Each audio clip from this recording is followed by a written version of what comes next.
Hello, dear friends. This is Kardec Radio at 11 p.m. Nourishing our souls together. Yes, Kardec Radio is here 24/7. Kardec Radio has programs streaming 24/7 and daily live programs as well. Our programs at Kardec Radio are here to share the teachings of Spiritism. Spiritism is a treasure on earth, and we have an opportunity at Kardec Radio to study and to practice Spiritism for sure, connecting all the hearts on the earth. Today we're studying one more chapter of the book, Jesus in the Home. This book, Jesus in the Home, was psychographed by Chico Xavier in the year 1949. Yes, 1949, exactly. This book is authored by Neio Lucio. That's the spirit author. And we are here today to study a chapter that is titled The Redemptive Journey. The Redemptive Journey is a message that is very interesting for all of us. In spirituality in general, we have this word redemption often mentioned, right? In all religious circles. But what is redemption? To achieve redemption, we really need some form of awareness. Without awareness, we cannot achieve redemption. But I'm opening here to share with you, because it just closed on me, the definition, so I can share with you the action of saving or being saved from sin, error, or evil. The action of regaining or gaining possession of something in exchange for payment. That's not what we're talking about. We're talking about saving ourselves, like keeping ourselves on track. Okay?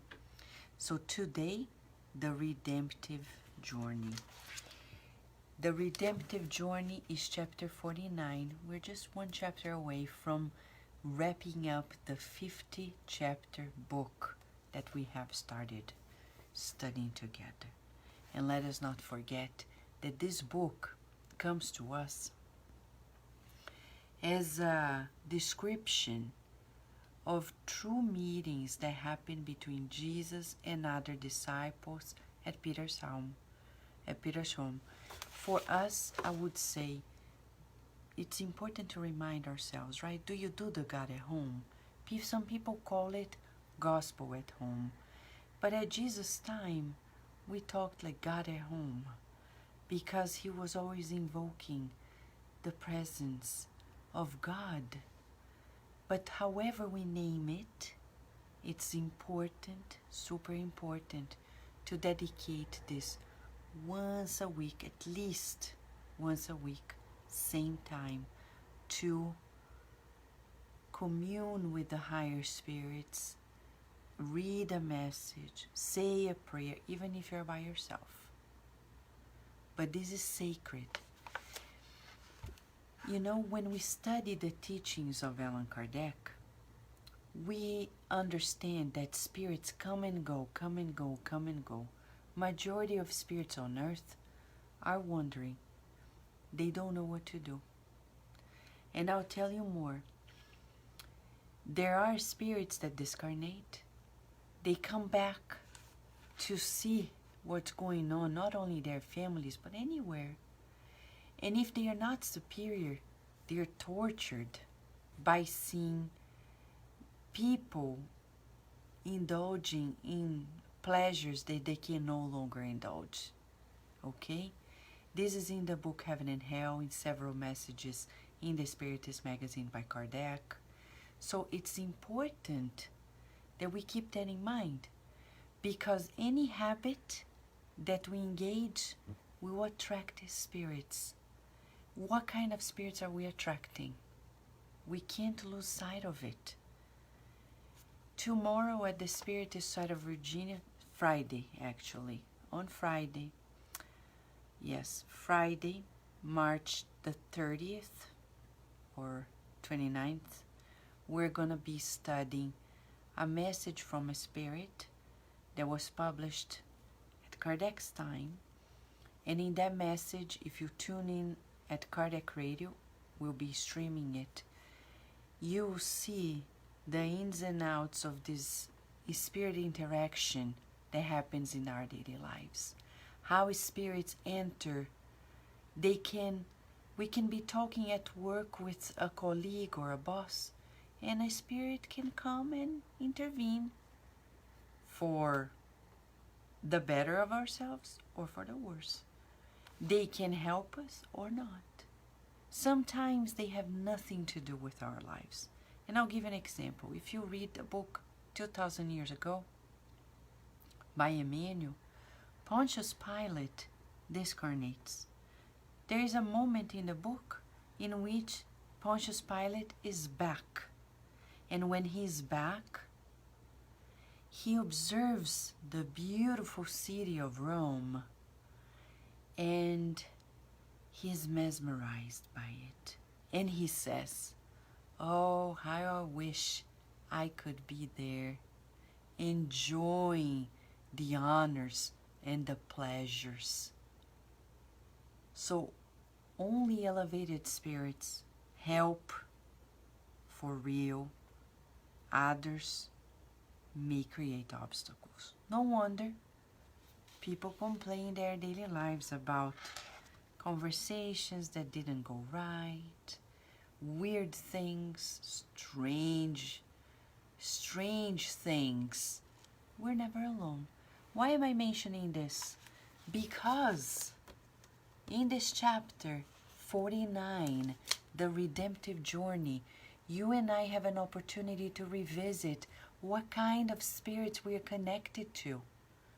Because we're not going to avoid mistakes alone. There will be spirits that will encourage us to do the right. But there will be spirits, for whatever reason, they will keep pushing us to the abyss of old conditionings.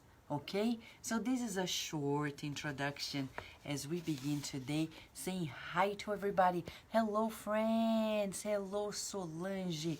How have you been? Hello, Jailton. How have you been, Jailton?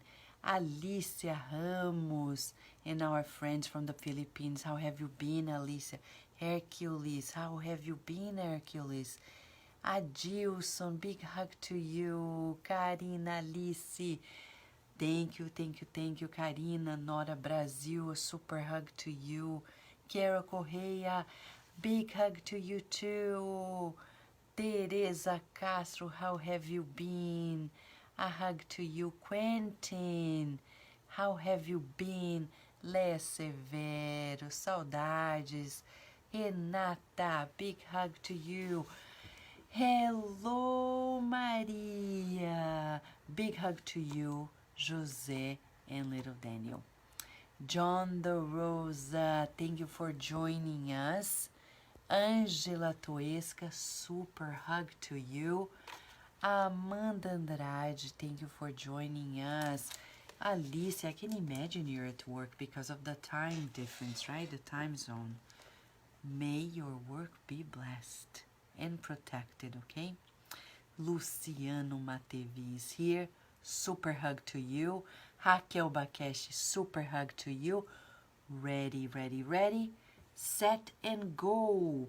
Let's go. Chapter 49 of the book Jesus in the Home. Let us observe the description by the spirit author Neio Lucio. The redemptive journey. Okay? Initiating that evening's enjoyable gospel-centered conversation, Zebedee's wife reverently asked Jesus. Okay, pause. Why is Neio Lucio defining gospel-centered conversation? Because there are many different types of conversations. But the conversation that they were having was around the good news shared by Jesus, implemented by Jesus. So this is first moment of awareness for us. Assessment questions. If you could write in statistics of all of your conversations during the day, how much of them are gospel-centered? Good question. Yes, hopefully. Statistically. But Vanessa, I cannot talk about this at work. Well, it depends. You don't need to use the word the gospel. But if you're talking with enlightenment, if you're talking with kindness, with sincerity, with honesty, with courage, determination, perseverance on the good, it's gospel-centered. Right, Pedro? Right, Lisa Teles? Welcome, friends. So, today we're doing one assessment question. First and foremost, how much of our conversations during the day are gospel-centered?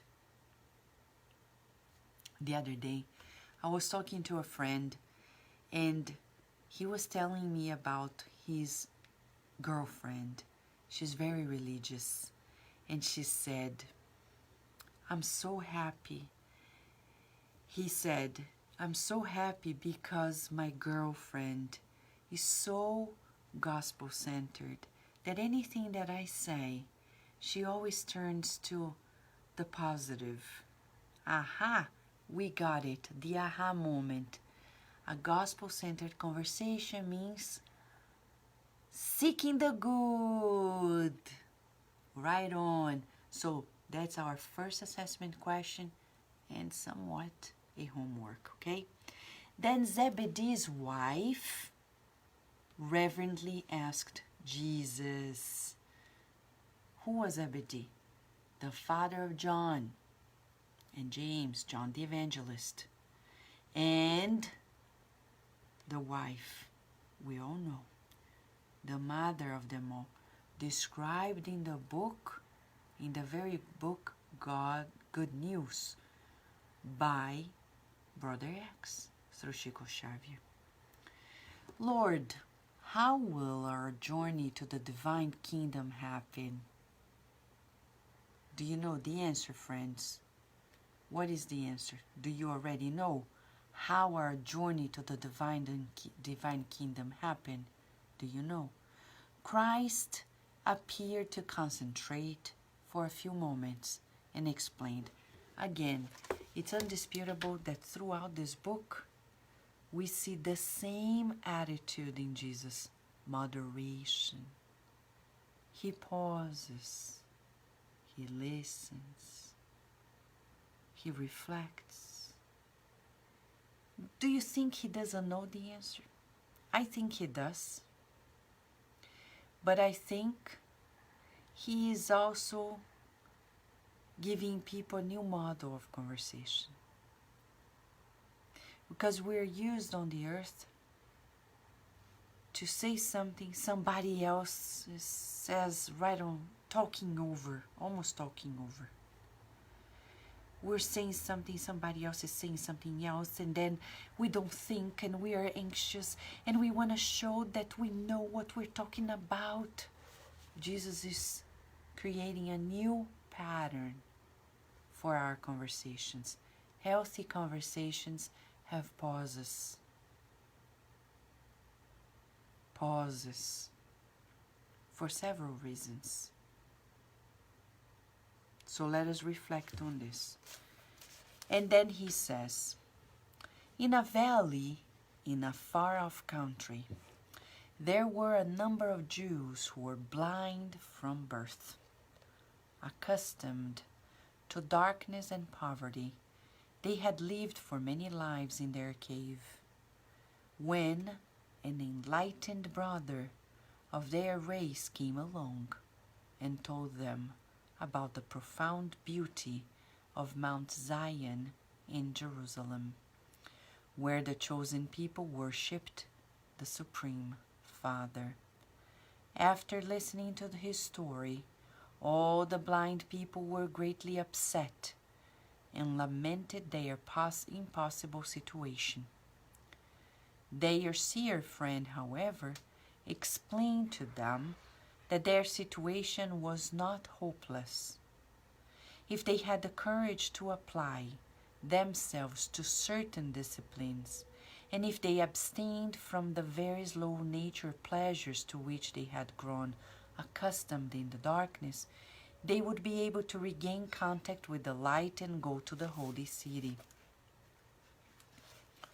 Most of the listeners viewed his suggestions with obvious sarcasm, asserting that their parents and other ancestors had also been blind, and that it is impossible for them to regain the use of their eyes. One of them, however, a brave and serene young man, believed in the recommended method and put it to use. He began devoting himself to the required disciplines, and after 4 years of meditation, hard work, and personal obedience to the law, along with fasting and prayer, he received his sight. He almost went out of his mind with joy. In ecstasy, he told his companions about the sublimity of the experience, commenting on the spaciousness of the sky and the beauty of the nearby trees. But no one believed him. Even though everyone thought he was crazy, the young man didn't get discouraged. He was now able to make out the path, and he would be able to progress on his way. He left the deep valley, but without any notion of direction. He wandered around for days and nights in a troubled state. Set upon by great numbers of wolves and vipers, he saw how inexperienced he was. So he exercised the greatest caution until one morning, in order to gather wild honey, he approached a hiding place carved out in the rock and was held up by a thief who demanded him to hand over his money bag. But since he had no money, he agreed to be enslaved by the malefactor, who for 5 long years kept him in incessant work. However, he acted with such kindness and demonstrated so much selflessness that his persecutor changed and became mellower. Converting to the good, he gave him back his freedom. Free once again, the faithful believer started out once more, because the desire to reach the divine temple filled his mind. He started out distributing fraternity and happiness to all travelers who cross his path. But upon reaching a small village where the law was enforced with excessive severity, he was arrested as an unknown criminal. Knowing that he would be betrayed by his lack of strength if he tried to escape, he let them lock him up until the problem could be resolved, which in fact took a long time. Nonetheless, he was never inactive in exercising the good. In the very jail that had wounded his innocence, he found numerous opportunities to demonstrate goodwill, love, and tolerance. The authorities were really impressed and finally set him free. The desire to reach the sublime sanctuary absorbed his thoughts, and he continued on his way. But only after 20 years of struggle and trial, over which he was always victorious, was he able to reach Mount Zion in order to worship the Supreme Lord. The Master paused, glanced around the silent room, and concluded. Such is the journey to the heavenly kingdom. Above all, People must realize that they are blind and apply to themselves the remedy prescribed in the divine commandments. Upon attaining understanding, despite the ridicule of all the ignorant people around them, they must press onward alone, almost always alone, from the dark terrestrial valley to the mount of divine light, making use of every opportunity to serve indiscriminately, even their enemies and persecutors. When followers of the good understand their duty to silently mobilize all of their resources on the journey, without wasting any time on complaining or criticizing, which only indicate a low level of spiritual growth, will they then be in a position to reach the kingdom in the shortest amount of time possible, because they will continue molding their wings for the divine flight by using self-discipline and unceasing work for the peace and happiness of all. The end for today. Dramatic, huh? You see, Jesus' stories are never like easy peasy lemon squeezy. No, they're always intense, super intense. It's drama. Why? Because life on earth is still a lot about drama. The divine kingdom is this happiness and peace that we all want to achieve, but we're not going to get there. First, mark down, we are not going to get there with the whole group of friends. No, no. Because each person is going to go their way at their time. In all of Jesus' passages, it's repeated. It's a lonely journey. Oh, but it can't be possible. We only, if we want to know if we're progressing fast, if you know how to do the good by yourself, without waiting for 10,000 people to come along, you're doing good. When we wait for others and say, I'm not gonna do it because my family doesn't do it, my friends don't do it, it's a sign that I'm still at teenager level, spiritually speaking. When we are at the adult level, we can already do it without waiting for anybody. You have to do what you have to do. Look at Allan Kardec.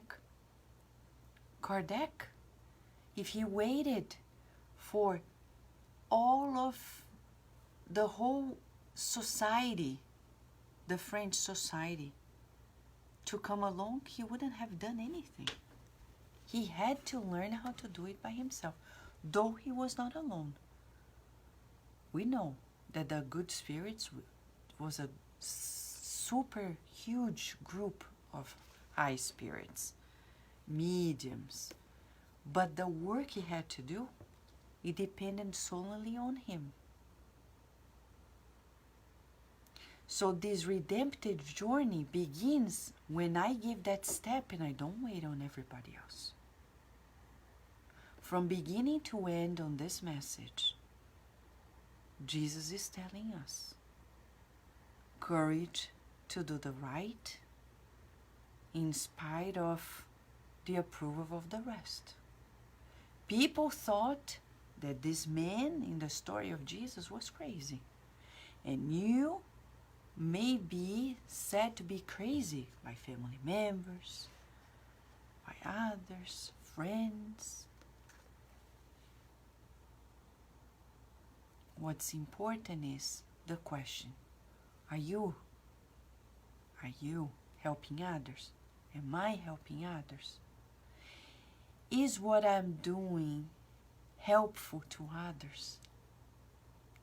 Beneficial to the whole, the common good? Am I doing things that are benefiting the general good. And then it's interesting that this story came along after Zebedee's wife asked a question. Why I'm saying this? In the Hebrew tradition, women were not supposed to engage in conversations like this. Don't take it for granted to recognize how Jesus is always at the vanguard of humanity. In Peter's home, we see women asking questions. Depending on where you're living on earth nowadays, they don't have that right. Observe, because the redemptive journey chapter begins with a question by a woman. And Jesus addresses it equally as he addressed the questions by disciples and other men in other meetings. So observe it, because Jesus really is breaking protocols in so many ways. Though by the tradition of the time he could speak to people whom he was in closer relationship, yet women were not supposed to engage. Jesus is revolutionary. So interesting. And for us, the story that Jesus tells, he says a highlight that is not by chance. Observe this. It says here, a brave and serene young man. So first he talks about the group that is blind. Some of us cannot see happiness and peace yet, or the pathway to it. We're blind. But the blind man, young, brave, and serene. So you need courage. Let's write it down. For the redemptive journey, we need courage. Courage to walk that path and not expect that everybody is going to do the same. In the book 50 Years Later,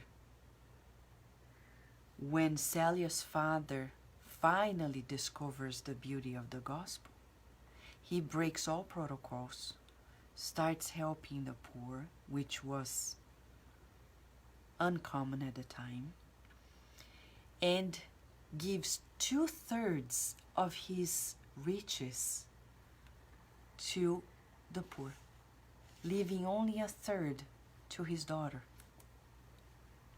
to the surviving daughter.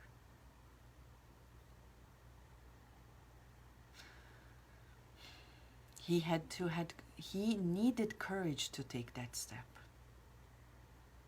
So let us write it down. We need bravery, courage, and serenity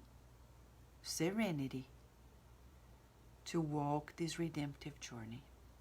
So let us go to the virtues book, okay? Let us go to the virtues book that talks about courage, because probably we don't explore much. This is a book, The Family Virtues Guide by Linda Kavelin Popov. Talks about courage. Let us talk a little bit about courage. 89 is the page. Okay, so she says here, be strong, because sometimes we're not courageous because we don't understand what courage is all about, which is the trademark of the follower of the good news. Be strong and let your heart take courage, all you that wait for the Lord. Psalms 31:25. What is courage? Courage is personal bravery in the face of fear. Aha! It is doing what needs to be done even when it's really hard or scary. Courage is going ahead even when you feel like giving up and quitting. Sometimes courage means recognizing a danger and standing firm. It doesn't mean taking unnecessary chances just to look brave. It's not about taking risks. It's about doing the right in spite of the odds. Courage is needed in trying new things, in facing difficult situations, in picking yourself up after a mistake, in trying again. It is doing what you know is right, even if other people laugh at you or call you names. Courage is quality of the heart. Courage comes from what you feel in your heart rather than just what you think. It comes from knowing yourself and knowing deep down that you can and should do something. Courage comes from knowing that God is there to help and that you can count on God always. Love can give us courage. It gives us strength and help us to do the right thing without letting our fears stop us. How do I practice courage? You do what you know is right even when it's hard or scary. You face your mistakes with courage, learn from them and keep trying. You try new things like learning to ride a bike, even it feels like you'll never learn. Aha! So this is the concept of courage. Look at the spirit Celia in the book 50 years later. The courage to keep on going. So let us learn to interpret life again. In the story by Jesus, he gave us the whole story. He said, you're young, meaning you're not experienced yet, but you're brave and you're serene because you believe in God. Serenity comes when we believe in God. I know that God is taking care. Then I go. Problems happen. Do I give up? No. I keep on walking. I say, well, I keep on doing the good where I am. It's like Chico Xavier. He would be mindful. He was going to work. A woman called him, asking for help. He stopped, helped. She blessed him. He left, kept going to work. We need that flexibility.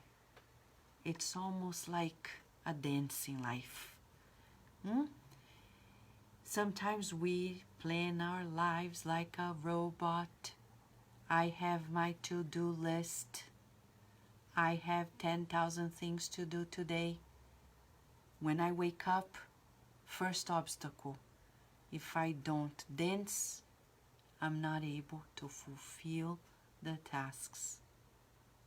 So I can't be a robot in life. I have to oil it up and with love, mindfulness, and do the good. Always, at every moment. Do the good, do the good, do the good, do the good. Always. And have the courage. Wherever God is allowing us to stop, there is a reason. Oh, but my plans. Well, apparently God had other plans. In this case, 20 years went by. And that pathway that seemed to be detours were actually exercises for the man to achieve the climax of his ascendance to God. No matter how much we plan. But I thought this would happen this way. In that apparent detour of life, God is educating us, treating us very gently in the growth of new virtues, if we focus on doing the good, we're never, ever gonna quit. So he's saying here, above all, people must realize that they are blind. Do you realize you're blind? I don't know. Am I blind? Probably. Apply myself to the remedy prescribed in the divine commandments. Love God above everything. Love one another. Love your neighbor as yourself.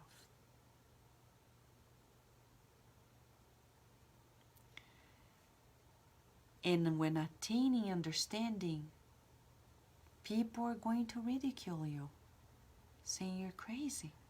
But you press on, alone, almost always alone, but doing the good, serving without discrimination, serving all. And thus,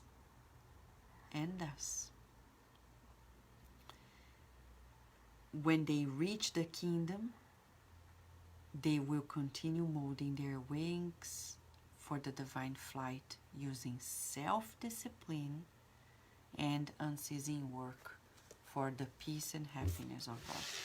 So, self-discipline is the mode here. There's so much for us to learn in the next 24 hours. Let us try together a homework for us, precisely what Jesus is telling us. Trying to do this little dance of the good. You plan your day, but you allow God to take the lead. So let us tell ourselves, when I wake up, I trust in God and I allow God to take the lead of my day. I trust in God and I allow God to lead my day. I trust in God and I allow God to lead my day. Let us trust that God is going to present every single scenario that we need. Shall we, friends? Welcome, Betsy. It's so good to have you here. Thais as well. Raza, Rudy, Melissa, Deb Oliveira. So, friends, this is our homework for tomorrow, for the next 24 hours. Starting now, within the next 24 hours. Thank you, Carol. I trust in God and I allow God to lead my day. So let us pray together, shall we? You know, when we do collective prayers, the secret of togetherness is to follow one thought, one feeling. If we pray separately, we won't find the cohesion. Let us form one current. Visualize a big, loving heart. It may be purple, vibrating rays of light to all of our homes and workplaces. Visualize these rays of light enveloping our cars, means of transportation in general, spreading out to the streets. Dear God, we love the message that Jesus brings to us. It's always encouraging, empowering. And we're so grateful that Master Jesus is finally being known by us, because we are less blind today than we were yesterday. And hopefully, one day, we'll see life clearly. For now, we want to keep working on our inner transformation, so one day we can fly high, believing in the good of all. We pray especially for those who make themselves persecutors of our lives, or persecutors of the teachings that we're studying.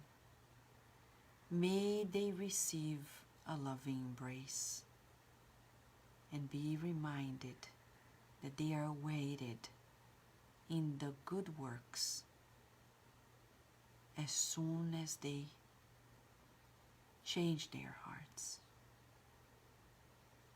We'd like to pray for peace and harmony for all on earth. May we be less aggressive, more loving and kinder.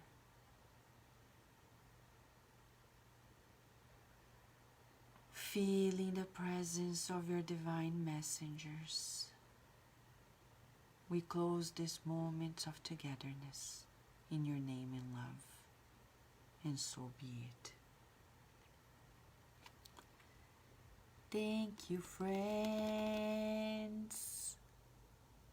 So tomorrow when we come back, we're going to study the last chapter, which is precisely about a prayer. Exactly. It is about in prayer with Jesus, a special prayer. May your day be blessed. Until tomorrow, friends, God willing.